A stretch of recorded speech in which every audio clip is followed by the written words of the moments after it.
Nama saya Lutfi Ridwan. Di sini saya akan coba memenuhi tugas mata kuliah data mining. Eh, Data mining untuk nilai UAS saya. Di sini saya mengambil materi classification menggunakan tools Orange. Karena Orange ini free dan open source, itu tanpa license. Kemudian eh, latar belakangnya kenapa pada era digital ini saat seperti ini perusahaan memiliki akses ke sejumlah data pelanggan yang sangat besar termasuk pola pembelian, referensi produk, lokasi geografis. Namun data seringkali tidak dimanfaatkan secara maksimal. Nah, di sini saya menemukan beberapa masalah, yaitu perusahaan ingin memahami perbedaan antara pelanggan retail dan grosir berdasarkan pola pembelian mereka. Kemudian tidak ada strategi pemasaran yang disesuaikan dengan jenis pelanggan. Kemudian solusi yang saya tawarkan adalah mengelompokkan pelanggan menjadi retail dan grosir. Secara otomatis berdasarkan jumlah barang yang dibeli yaitu lewat kuantiti dan nilai transaksi total price. Tapi saya akan ambil kuantitinya saja. Kemudian menyesuaikan strategi pemasaran dan layanan sesuai jenis pelanggan, kemudian mengoptimalkan manajemen stok dan diskon berdasarkan pola pembelian pelanggan. Nah, kemudian di sini saya sudah memiliki dataset. Datasetnya ini mencakup informasi transaksi retail perusahaan yang berbasis di Inggris dengan cangkupan transaksi selama setahun. Eh, Atributnya yaitu memiliki invoice, kemudian stock code, deskripsi, quantity, invoice date, invoice unit price, customer ID, country. Nah, berikut di sini gambaran datanya. Namun saya akan coba pilih atribut-atribut tertentu saja untuk dilakukan cleansing data, yaitu data preparation, persiapan data. Datanya saya memiliki 12.000,1 K. Berisi 8 variabel, targetnya numerik, kemudian metanya 7, satu kategorikal, satu numerik, satu time, dan 4 string. Kemudian saya memilih country dan quantity. Kenapa country? Karena dia kategorikal dan quantity yaitu numerik yang nantinya akan dihitung. Di sini saya memiliki mionnya 946, kemudian metodenya 1, mediannya 4, dan kemudian ini minnya 9360, maxnya 2880, kemudian mixing datanya yaitu 0%, dan kemudian ini country-nya juga dengan mixing data 0%. Oke, selanjutnya di sini saya melakukan pre-processing atau normalisasi data menggunakan pre-processing milik Orange dengan normalize to interval 0,1. Setelah dilakukan normalisasi dan dimunculkan data table dan menampilkan data berikut, begini tampilan datanya.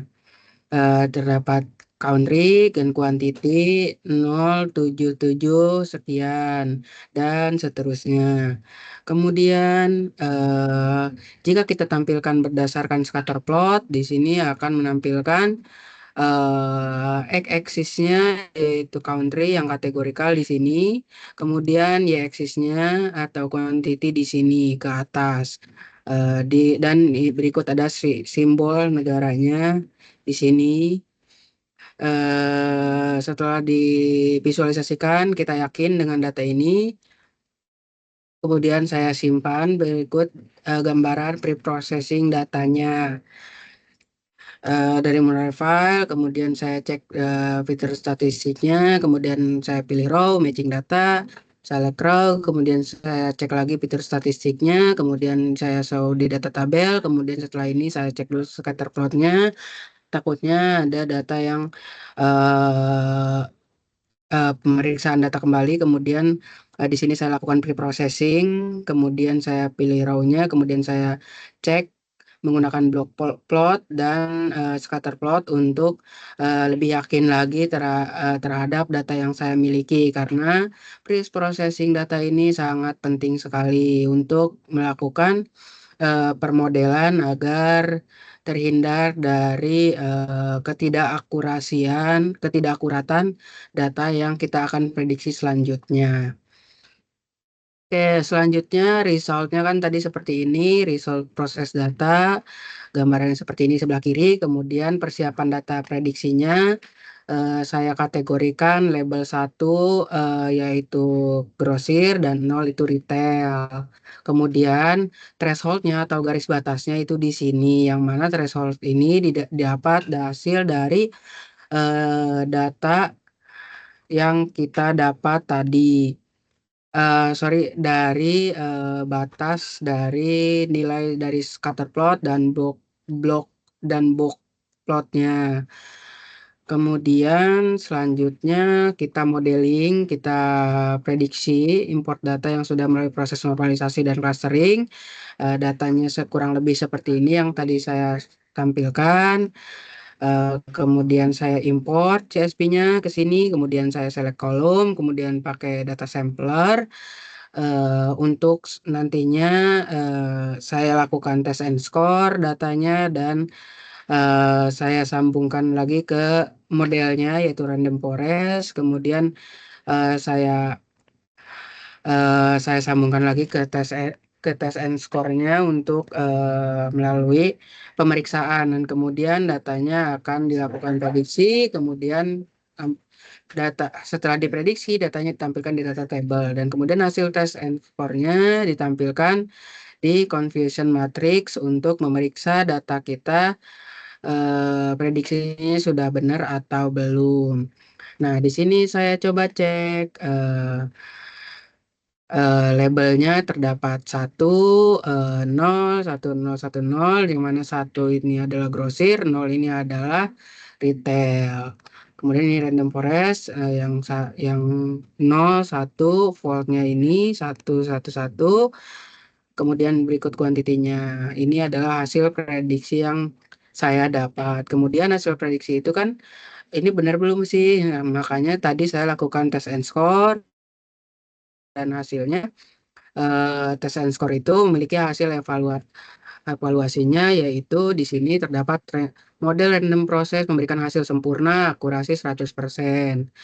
Kemudian setiap pelanggan retail diklasifikasikan sebagai retail 0 dan pelanggan grosir diklasifikasikan sebagai grosir 1 dengan benar.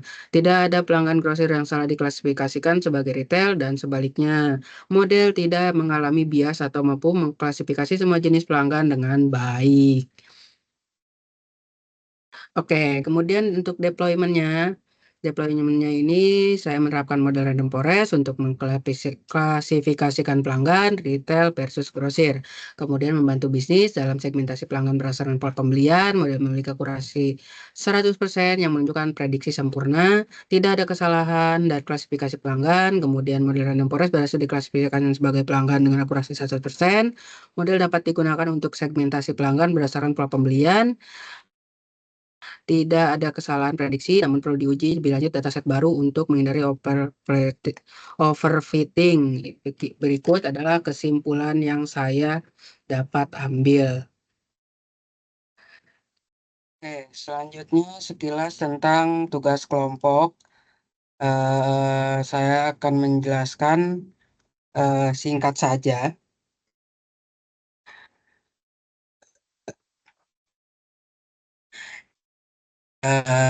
Dengan tugas kelompok dengan judul identifikasi segmen pasar berdasarkan pola pelanggan untuk efektivitas bisnis eh, dengan model Cummins dengan aplikasi Rapid Miner. Berikut anggota kelompoknya. Kemudian di sini ada beberapa tahapan. Kemudian latar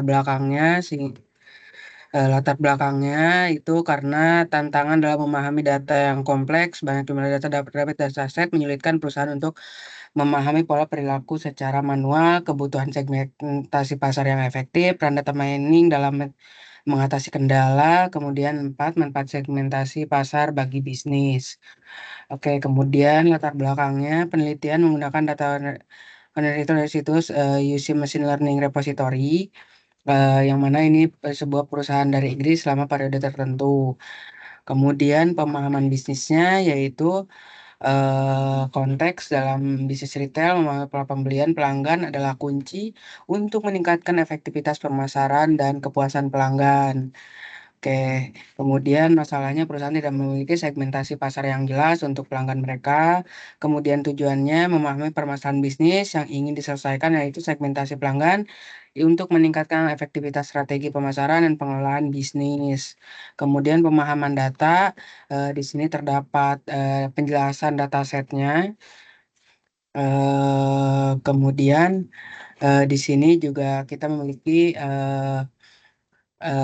apa namanya dataset eh, beserta atributnya yang belum dikurasi. Kemudian ini proses select atribut. Jadi dipilih beberapa saja, sisanya dari 8 menjadi 5.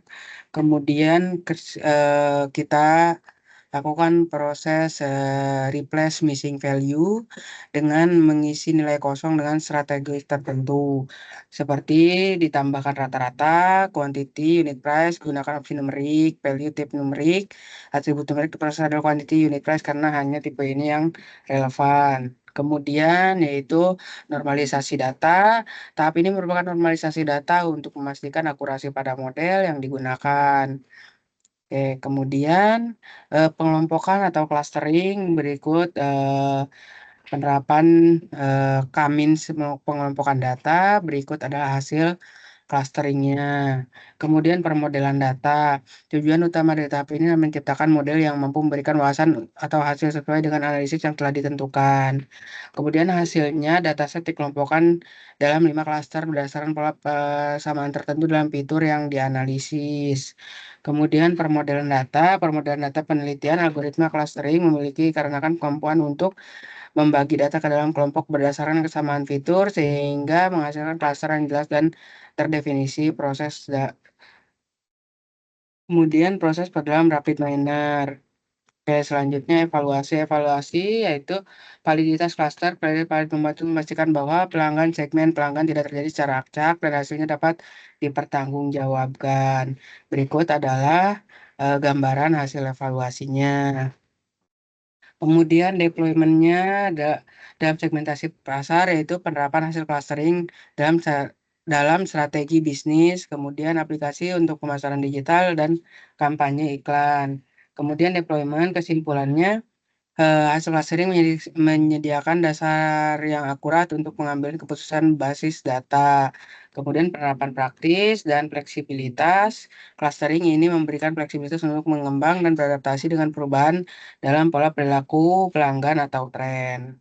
Kesimpulannya, penerapan metode CRISPDM, penelitian ini mengikuti alur CRISPDM mulai dari pemahaman data, persiapan data, hingga permodelan data dan evaluasi yang memastikan pendekatan analisis dilakukan secara sistematis dan struktur.